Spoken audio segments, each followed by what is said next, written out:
سوال: حبشہ کی دوسری ہجرت میں کتنے صحابہ اور صحابیات تھیں؟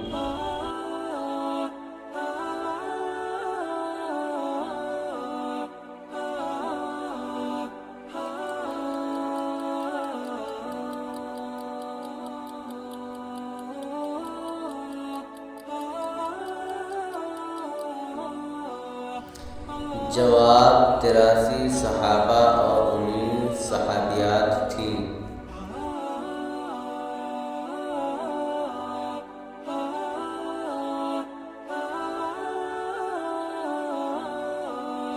سوال: حضور اکرم صلی اللہ علیہ وسلم نے حبشہ کے بادشاہ نجاشی کو کس سن میں اسلام کی دعوت دی؟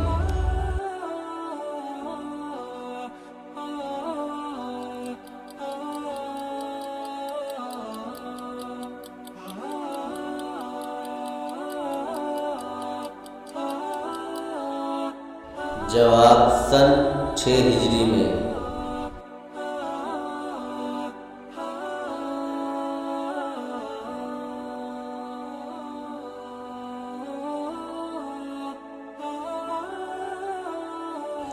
سوال: حبشہ کی طرف دوسری ہجرت کب ہوئی؟